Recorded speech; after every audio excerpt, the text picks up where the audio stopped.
Boa noite a todos. É uma grande alegria poder estar aqui mais uma vez. Agradeço o convite da casa para poder trazer mais um pouquinho da lição que Jesus veio nos trazer há mais de 2000 anos. Nós vamos falar hoje de um assunto, e quem talvez já assistiu alguma palestra minha sabe que eu gosto de trabalhar muito com definições. Nós vamos falar um pouco sobre consciência.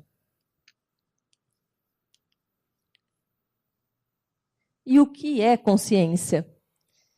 Uma das definições de consciência é que é o conhecimento imediato de sua própria atividade física ou psíquica. Uma outra definição é o cuidado com que se executa um trabalho, se cumpre um dever. É a faculdade de estabelecer julgamentos morais dos atos realizados. E ainda existe consciência moral, que é a faculdade de distinguir o bem do mal, de que resulta o sentimento do dever ou da interdição de se praticarem determinados atos, e a aprovação ou remorso por havê-los praticado. O sentido mais básico, portanto, de consciência é que seria o conhecimento imediato da nossa função física ou psíquica. Quando nós encarnamos na Terra, quando um espírito reencarna na Terra, como que se dá isso? Aquele período de gestação de 9 meses, tão importante para a formação do corpo físico daquele novo indivíduo que está ali se formando, daquela criatura que vai reencarnar, esses 9 meses não são só importantes para a formação dos órgãos, dos tecidos, ou seja, da parte material daquele espírito, mas também são importantes para que o espírito possa, molécula a molécula, pouco a pouco ir aderindo àquela matéria, para que o seu perispírito possa, pouquinho a pouquinho, molécula a molécula, ir se acostumando ao corpo físico novamente. Então, muita gente acha que o encarne, a encarnação acontece que quando o corpo físico já está totalmente formado, lá nos 9 meses de gestação, vai vir um espírito e vai ocupar aquele corpo. Não, não é assim que funciona. O espírito também precisa de uma transição. Assim como também acontece no desencarne, que também o perispírito vai se desprendendo pouco a pouco do corpo físico, para encarnar, o espírito também precisa dessa transição para ir pouco a pouco se acostumando novamente à matéria. Muito bem, depois que acontece isso e nós encarnamos, nós percebemos num bebê, por exemplo, que ele não, logo que ele nasce, ele não tem noção de que nasceu. Nós percebemos que ele não interage com o mundo. Nós conversamos com ele, mas parece que ele está totalmente alheio ao que está acontecendo, e realmente ele está. Porque quando ele reencarna, ele ainda não tem a sua consciência, nem física ainda. E é aos poucos que ele vai percebendo as mãos, que ele vai percebendo os pés, que ele vai percebendo que ele ouve sons. Depois ele vai conseguindo emitir sons, e isso tudo vai acontecendo progressivamente também. E depois ele vai tomando consciência da sua atividade psíquica. É quando ele começa a raciocinar, a tirar conclusões, a formar palavras, a conseguir interpretar o que estão falando com ele. Nós percebemos isso no crescimento de uma criança, nesse processo maravilhoso e perfeito da natureza e que Deus criou. Mas e a consciência espiritual? Quando que ela vai sendo despertada em nós? Nós falamos da física, nós falamos da psíquica, mas e a espiritual? Quando ela se desperta? Nós sabemos que ao longo das nossas existências, vai sendo registrado, ou vão sendo registradas no nosso perispírito. E o que é o perispírito? O perispírito acompanha o espírito, tanto quando está encarnado, como quando ele desencarna. É no perispírito que ficam registradas todas as nossas experiências, todos os talentos que nós desenvolvemos, todos os rancores que nós arrastamos muitas vezes durante a nossa vida e muitas vezes durante várias existências, que nós marcamos muitas vezes o nosso perispírito com experiências desagradáveis, com emoções e pensamentos negativos, mas também com experiências agradáveis, com as nossas experiências positivas, com tudo aquilo que nós conquistamos ao longo de uma vida em conhecimento, seja intelectual, seja moral, seja espiritual, tudo isso fica registrado nesse corpo semimaterial que une o nosso espírito ao nosso corpo físico e que acompanha a nossa alma também quando nós desencarnamos. É como se fosse o registro do que nós somos no universo. E nesse perispírito estão lá registradas, portanto, todas as nossas experiências das existências, porque nós já passamos aqui pela Terra. E quando nós reencarnamos, depois então de tomarmos consciência da nossa atividade física, psíquica, nós vamos também aos poucos relembrando algumas coisas. Não é à toa que muitas vezes nós vemos uma criança, quando ela está com uns 8, 9 anos de idade, ela começar a desenvolver um talento inato. Ela nunca teve contato com música e de repente começa a tocar muito facilmente, aprender muito facilmente sem precisar de partitura, muitas vezes tocando de ouvido. Ou uma pintura, nós percebemos que a criança com 7, 8 anos começa a fazer pinturas que só um adulto faria, que nós não conseguimos desenhar muitas vezes nenhuma casinha e ela faz um desenho maravilhoso. Isso tudo são os talentos que nós vamos puxando lá do fundo da nossa memória perispiritual e que vão aflorando ao longo da nossa existência.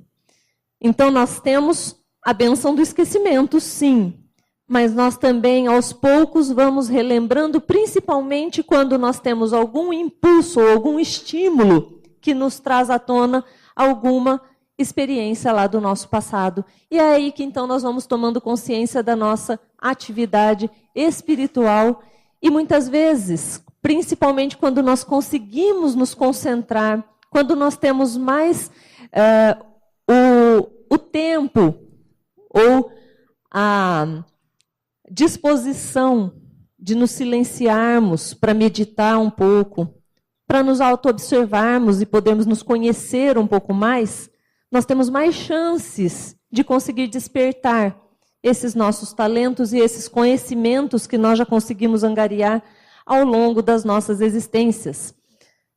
Portanto, cabe a nós também desenvolver, através do estudo, durante essa nossa passagem aqui pela Terra, neste momento em que estamos aqui encarnados, e também através da meditação, para nós podermos despertar algumas lembranças que nós, com a permissão divina, podemos começar a despertar e trazer à tona os nossos talentos, as nossas experiências anteriores, que podem muito nos ajudar neste momento.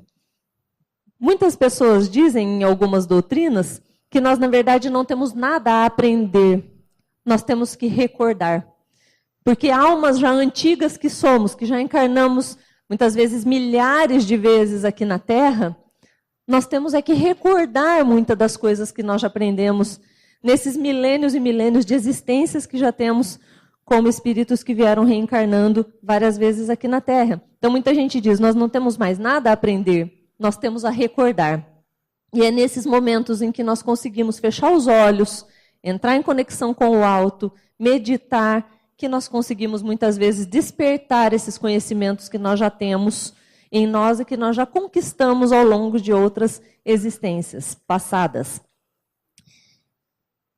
Nós falamos também que consciência é o cuidado com que se executa um trabalho, com que se cumpre um dever. O que Deus deu ao homem a mais do que os animais? Porque nós sabemos que os animais também estão na sua linhagem num processo evolutivo. As plantas estão evoluindo, os cães estão evoluindo, os cavalos estão evoluindo, os pássaros estão evoluindo.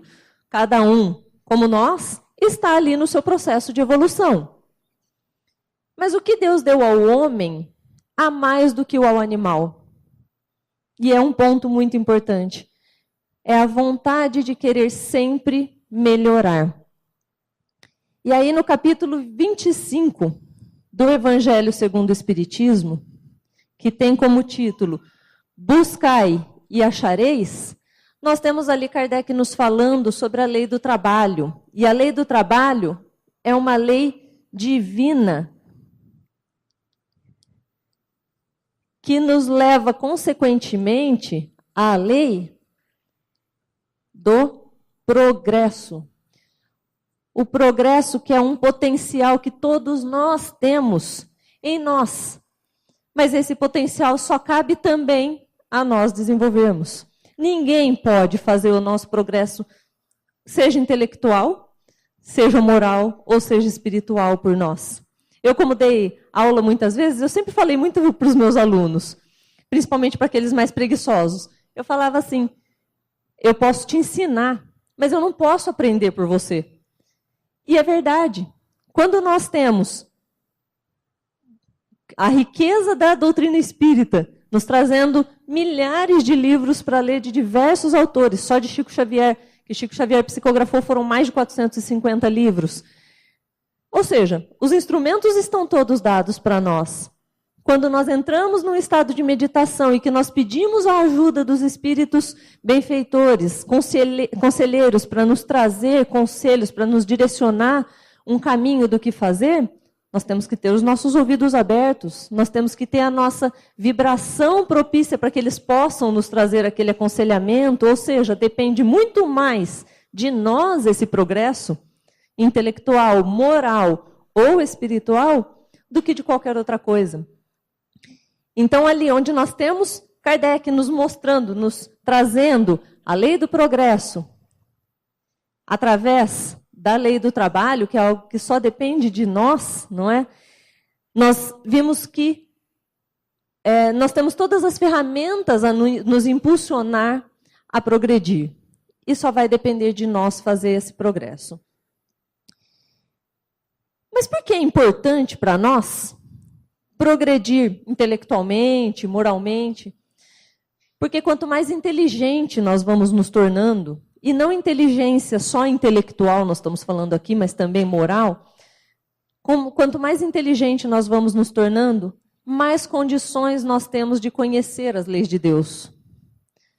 Aí nós pensamos, nossa, mas e aquelas pessoas tão humildes, que têm tanta fé, aquelas benzedeiras que as nossas mães nos levavam quando éramos crianças e que até hoje existem, de nada vale o que essas pessoas fazem? Vale muito. Por quê? Porque uma das máximas da doutrina espírita e uma das principais é: espíritas, amai-vos e instruí-vos, e não o contrário. Não nos foi dito instruí-vos e depois amai-vos. O primeiro ingrediente que nós precisamos, quando principalmente trabalhamos no bem, como é o caso dessas benzedeiras, por exemplo, é o amor. E depois a instrução.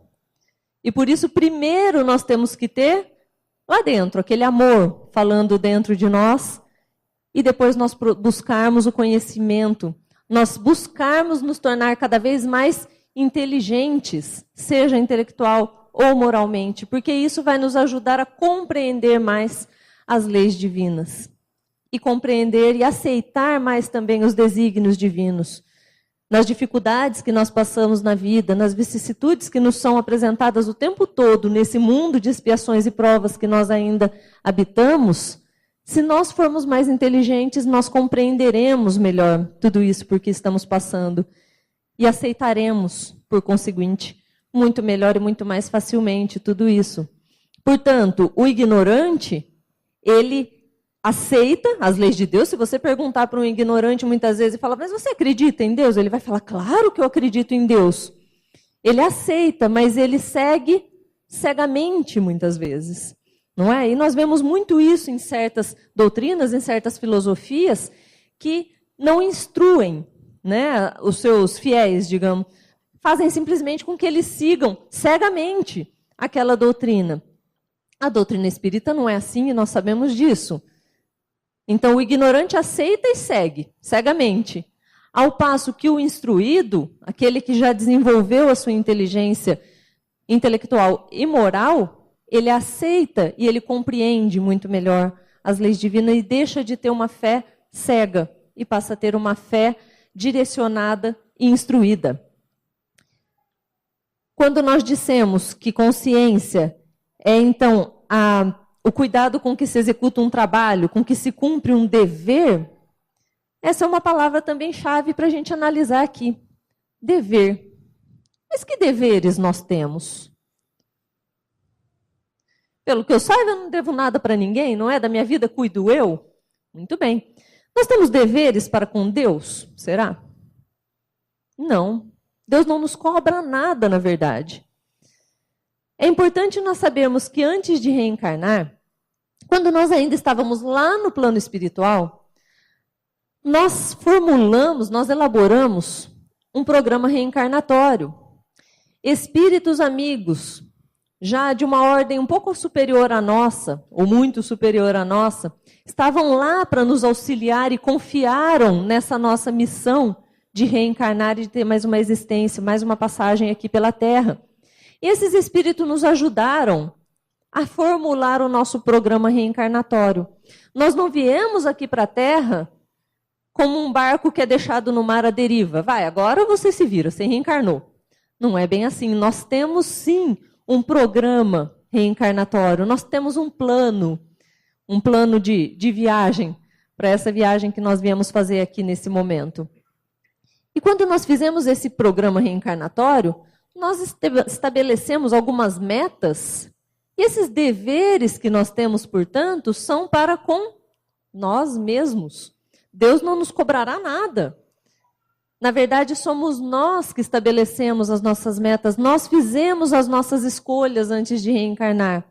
Ah, mas então nós temos já tudo definido, então eu não preciso fazer nada, se já foi tudo estabelecido, ninguém precisa fazer nada.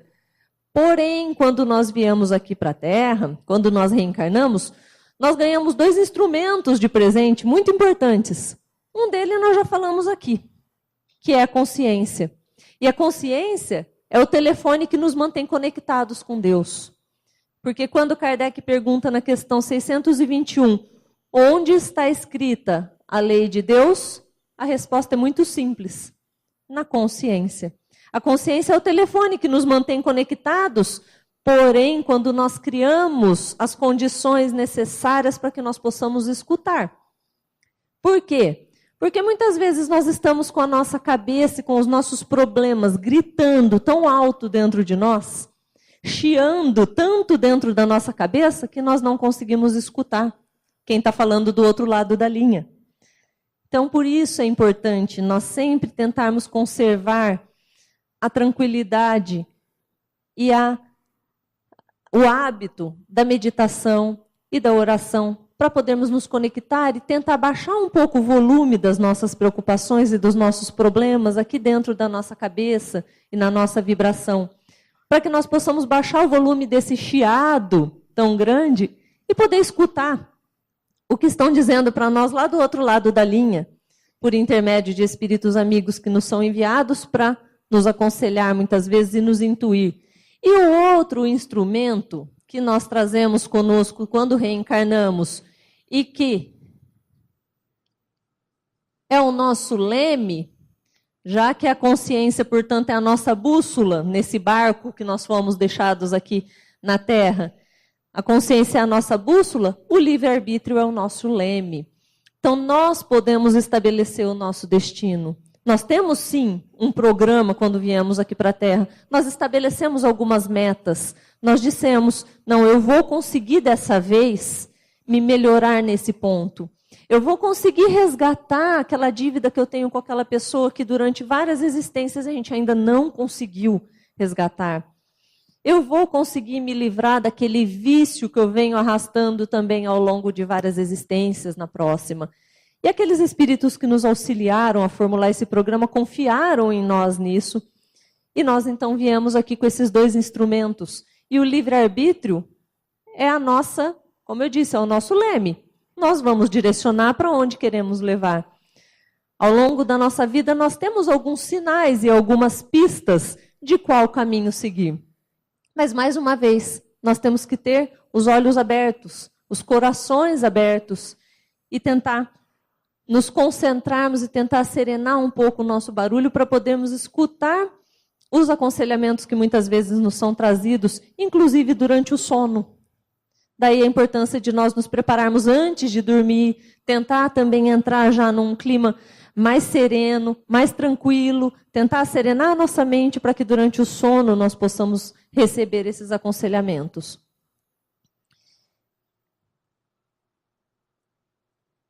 A terceira definição que nós dissemos de consciência foi a faculdade de estabelecer julgamentos morais dos atos realizados. Muita gente deve estar falando, que beleza, julgar é comigo mesmo, né? Porém, nós estamos falando de estabelecer julgamentos dos atos realizados por nós mesmos. A consciência que está ali a nos falar o tempo todo dos nossos próprios atos, e é a ele que nós temos que julgar em primeiro lugar, antes de julgar qualquer outra pessoa, porque todos nós estamos aqui na mesma etapa do caminho, só um pouquinho mais à frente, um pouquinho mais atrás, mas todos nós ainda estamos na mesma etapa do caminho. E quando nós desencarnamos, nós temos a oportunidade, quando chegamos lá no plano espiritual, de rever todo o bem, todo o mal e todo o bem que deixamos de fazer enquanto estávamos encarnados. Nós não vemos só o bem e o mal, mas também o bem que nós deixamos de fazer enquanto estávamos encarnados. Passa então diante de nós um filme da nossa existência. E ali nós podemos ver, daquele programa reencarnatório que nós tínhamos elaborado, o que nós conseguimos fazer e o que nós deixamos de fazer e o que nós fizemos completamente equivocadamente, não é? E hoje, se nós desencarnássemos, como que será que nós ficaríamos vendo esse filme do lado de lá? Das coisas que nós conseguimos, não conseguimos ver, qual foi o bem que eu fiz, qual foi o mal que eu fiz, quem eu prejudiquei, quem eu ajudei, quanto eu trabalhei no bem e qual foi o bem que eu deixei de fazer mesmo tendo todas as condições para fazê-lo. É esse ato de julgar, é esse julgamento que nós temos que fazer sobre as nossas próprias ações, sobre os nossos próprios atos. E na pergunta 922, quando Kardec pergunta ao Espírito de Verdade, qual é a condição para se gozar de uma felicidade relativa na Terra, já que nós sabemos que neste mundo que nós estamos de provas e expiações, nós não podemos ainda ter uma felicidade absoluta, por mais que nós ainda achamos que em alguns períodos na nossa vida nós atingimos a plena felicidade, a felicidade absoluta, nós sabemos que aqui nós temos apenas uma felicidade relativa. Quando ele pergunta qual a condição para nós podermos gozar dessa felicidade relativa, a resposta que ele recebe também é bem simples, que é a consciência tranquila e a fé no futuro. Consciência tranquila, portanto, os julgamentos dos atos que nós realizamos, nós podemos fazer. E a nossa consciência vai dizer se nós estamos fazendo certo ou errado, já que nós dissemos que ela é aquele telefone constante e que nos coloca em conexão com o alto. E a fé no futuro, por sabermos que estamos aqui num mundo de provas e expiações, mas que a lei divina, que é uma lei geral para qualquer dos mundos do universo, é uma lei de progresso. Então nós sabemos que um dia chegaremos lá. A rapidez dos passos que nós vamos dar em direção a esse progresso e em direção a um mundo melhor, que só nós, como dissemos lá no começo, que só nós podemos fazer, essa velocidade vai ser determinada por nós mesmos. Porque aí nós temos aquele outro instrumento chamado livre-arbítrio, que vai que vai permitir que nós façamos as escolhas em relação à nossa própria evolução. E a consciência moral, que nós dissemos que é a última definição que nós fizemos lá. A consciência moral, que é a faculdade de distinguir o bem do mal, de que resulta o sentimento do dever ou da interdição de se praticarem determinados atos e a aprovação ou remorso por havê-los praticado. Para a doutrina espírita, essa seria a definição mais completa, não é? Eliseu Rigonati tem um livro bem fininho que ele escreveu quando ainda estava vivo, que se chama O Espiritismo Aplicado, mas ali tem conhecimentos muito interessantes sobre a doutrina. E aí, ali ele nos diz que existem dois tipos de consciência. Existem as consciências despertas moralmente, que já despertaram moralmente, e existem ainda as consciências que estão adormecidas moralmente. A consciência que já está educada, que já está desperta moralmente, é aquela que, dependendo da ação que ela realiza, dependendo do que ela faz, principalmente em relação a uma outra pessoa, a um semelhante, a reação que aquela ação gera intimamente naquela pessoa diz se ela foi boa ou ruim. Isso é quando a consciência já está desperta. E eu acredito que a maioria de nós hoje, pelo menos aqui, eu acredito que a maioria de nós já tem a consciência desperta, sim. Quem de nós não se sente mal quando percebe que ofendeu alguém, que humilhou alguém, que depois chega em casa e não consegue deitar a cabeça no travesseiro e dormir tranquilamente, mesmo que tenha sido impensado, que tenha sido num impulso, que, mas eu estava sob efeito de álcool, eu nem sabia o que eu estava falando, ou então que simplesmente falou, eu fiquei muito nervoso, eu tive um dia difícil e por impulso eu fiz aquilo e eu falei daquela forma e eu tratei daquela maneira, mas aquela pessoa sente lá no seu íntimo a reação daquela ação que ela realizou. Isso é já uma consciência que está educada moralmente. Ainda que não consiga muitas vezes admitir o erro e corrigi-lo, que aí seria o completo, vamos dizer, ainda que não consiga, a voz da consciência já fala com ela e ela já não consegue ficar bem consigo mesma quando percebe que realizou algo ruim, quando fez algo de mal a alguém. Eu acredito que a maioria de nós já tem esse remorso, não é? Esse sentimento de remorso quando acontece uma situação desse tipo. No Evangelho segundo o Espiritismo, porém, tem aquela passagem de Jesus que diz que, se, pois, ao trazeres ao altar a tua oferta, e ali te lembrares que teu irmão tem alguma coisa contra ti, deixa perante o altar a tua oferta e vai primeiro reconciliar-te com o teu irmão. E é aí que nós dissemos que seria fazer a tarefa completa, não é? Não é só a consciência falar conosco que nós, tudo bem, admitir para nós mesmos que erramos, mas é tentar também reparar aquele mal que fizemos e tentar ajustar aquela situação para que se possa entrar novamente numa harmonia vibracional com aquela pessoa, seja ela ou eu que ofendi, não importa, mas com quem nós tivemos alguma diferença, algum desentendimento. E uma passagem muito bonita disso foi quando Pedro, uma passagem evangélica, quando Pedro negou Jesus. Jesus mesmo disse a Pedro, né, que antes de o galo cantar, Pedro negaria ele 3 vezes. E realmente aconteceu. Embora Pedro tivesse protestado e dizendo que jamais faria isso, Pedro negou Jesus 3 vezes, negou que conhecia Jesus, quando lhe perguntaram se ele o conhecia. E ele disse que não e negou. Porém, Pedro imediatamente, como já estava educado moralmente pela convivência com Jesus, ele se arrepende imediatamente e chora e começa a trabalhar por Jesus.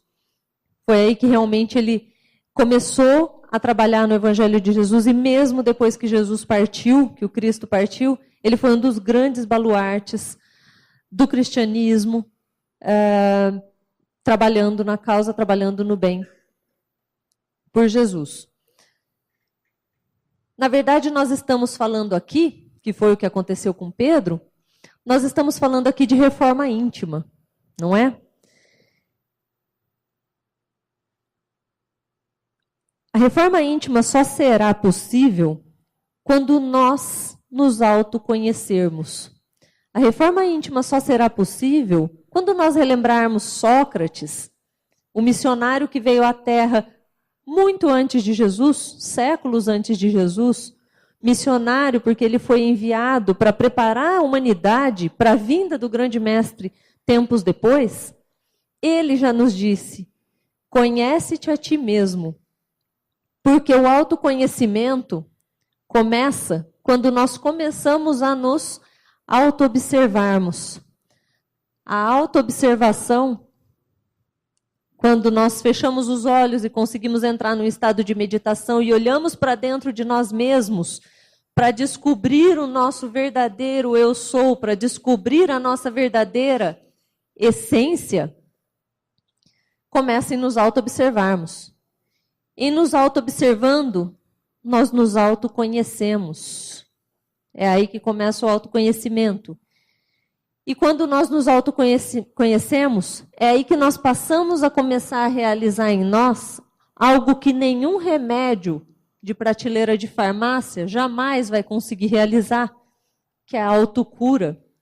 Só nós podemos nos curarmos lá no íntimo, lá na raiz das nossas enfermidades, sejam físicas, mentais ou espirituais. É quando nós buscarmos lá dentro de nós, conhecendo quem nós realmente somos, quem é a nossa verdadeira essência, e nós conseguirmos realizar essa autocura em nós. Sócrates, há mais de 2000 anos, portanto, há muito mais de 2000 anos, já nos veio trazer essa mensagem dizendo: conhece-te a ti mesmo. Porque é assim que nós conseguiremos saber o que nós precisamos melhorar em nós e perpetrar a nossa reforma íntima, realizar a nossa reforma íntima. Que é só isso, na verdade, que a providência divina espera de nós. Porque, como nós dissemos, a consciência nós temos, um instrumento importantíssimo, mas nós temos o livre-arbítrio. E só quando nós passarmos a nos conhecermos é que nós vamos conseguir fazer as escolhas certas na nossa vida. É que nós vamos conseguir começar a virar esse leme do nosso livre-arbítrio para aquele caminho que vai nos impulsionar mais rapidamente em direção à nossa própria evolução espiritual, consequentemente em direção à nossa própria felicidade. Aquela felicidade absoluta, não a felicidade relativa que hoje nós vivemos aqui encarnados na Terra. Divaldo Pereira Franco, num livro que se chama Jesus e o Evangelho, à luz da psicologia profunda, onde ele analisa aspectos psicológicos das lições de Jesus, muito interessante, chama Jesus e o Evangelho, à luz da psicologia profunda. Ele diz ali que nós só conseguiremos aceitar os desafios propostos por Jesus quando nós conseguirmos alcançar a nossa integridade. E a nossa integridade se resume nisso aqui. Nós só conseguiremos aceitar os desafios propostos por Jesus. Que desafios que ele está dizendo? Jesus, quando passou pela terra, ele nos disse: sois deuses, podeis fazer tudo o que faço e muito mais. E isso foi um desafio que ele lançou para nós. Sois deuses, podeis fazer tudo o que faço e muito mais. E Divaldo nos diz que nós só poderemos aceitar esse desafio quando nós conquistarmos a nossa integridade. E integridade, para ele define como sendo quando nós conseguirmos a perfeita harmonia daquilo que nós somos por dentro, quando nós conseguirmos a perfeita harmonia do nosso interior com aquilo que nós mostramos no nosso exterior. E será que aquilo que nós mostramos para as pessoas, para a nossa família, no nosso trabalho, na nossa comunidade, é aquilo realmente que nós somos lá dentro? Quando nós conseguirmos a perfeita harmonia do ser interno que somos com o ser externo que nós apresentamos para as outras pessoas. Só assim nós vamos aceitar aquele desafio que Jesus veio nos propor quando nos disse: sois deuses, podeis fazer tudo o que faço e muito mais. Nós falamos da consciência desperta, que Eliseu Rigonati nos disse que existem 2 tipos. As consciências educadas, despertas moralmente, e as consciências adormecidas moralmente. Mas nessas adormecidas existem ainda 2 tipos, porque tem aquelas consciências, aquelas pessoas, aqueles espíritos que fazem o mal a outrem, alheios ao mal que estão fazendo. Não têm consciência do mal que estão fazendo. E existem aquelas que fazem o mal, sabem que estão fazendo mal e ainda assim persistem na ação. Tem diferença? Tem diferença. Aquele ignorante que realmente ainda não sabe que está prejudicando a outra pessoa,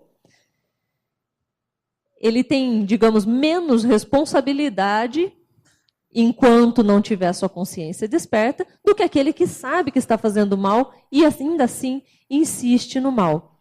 Porém, ambos estão sujeitos à mesma lei, que é uma lei natural e divina, que é a lei de retorno, que é a lei de ação e reação. Ambos estarão sujeitas a ela. E ambos despertarão um dia, terão a sua consciência desperta. Porém, aqueles mais endurecidos no mal, como nós dizemos, precisarão muitas vezes passar por situações dificílimas e muito desafiadoras até que possam se despertar moralmente, até que possam despertar as suas consciências para o que é realmente verdadeiro. Enquanto aqueles que muitas vezes são ignorantes e não sabem que estão fazendo o mal, já podem pular esse passo e já terem a sua consciência desperta, sem precisar passar pelo outro, pelas situações tão duras e tão difíceis a que nos sujeitamos quando ainda insistimos no mal sabendo o que estamos fazendo. A nossa consciência, portanto, é o meio pelo qual nós falamos com Deus, ou melhor, é o meio como Deus fala conosco, né? Nós podemos conversar com Deus quando quisermos, porém nós só conseguiremos ouvir, como nós dissemos, quando tivermos as condições necessárias para isso, quando tivermos a capacidade de silenciar os nossos problemas e o nosso ruído interno e entrarmos numa vibração propícia para que Deus possa nos enviar aquela mensagem que nós tanto esperamos, muitas vezes, através dos seus mensageiros, da espiritualidade que está sempre ali pronta a nos auxiliar. Basta nós fazermos silêncio, basta nós abrirmos os nossos corações e sermos humildes o suficiente para podermos escutar.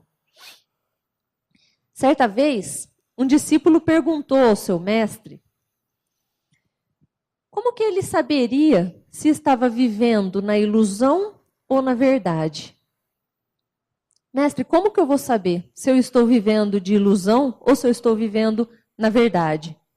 E o mestre refletiu e respondeu para ele: olha, quando eu estou dentro do castelo da ilusão, eu olho para fora e não vejo nada. Eu não consigo enxergar nada. Mas quando eu estou dentro do castelo da verdade, eu olho para fora e o que eu vejo? O castelo da ilusão. Só que aqui nós não estamos falando de olhar para fora, na verdade. Nós estamos falando de olhar para dentro de nós mesmos. Quando nós estamos na ilusão e nós olhamos dentro de nós mesmos e não vemos nada, e não vemos uma luz no fim do túnel, não vemos o que nós estamos procurando, talvez seja porque nós estamos vivendo no castelo da ilusão. E quando nós estivermos já no castelo da verdade, quando a nossa consciência despertar e nós olharmos para dentro de nós mesmos, nós veremos o castelo da ilusão, naquele que nós vivemos tanto tempo, sem muitas vezes nos darmos conta disso, e que perdemos tanto tempo, às vezes, vivendo dentro daquela ilusão. Então, que nós possamos, e só depende de nós, abrir os nossos corações e nos autoconhecermos, nos auto-observarmos, descobrirmos realmente quem eu sou, qual é a minha essência, para despertarmos cada vez mais a nossa consciência, para nos tornarmos seres cada vez mais inteligentes e, portanto, muito mais capazes de trilhar e de fazer a nossa própria felicidade, mas aquela felicidade absoluta e não essa relativa em que nós vivemos. Muito obrigada e que Jesus esteja dentro do coração de todos vocês.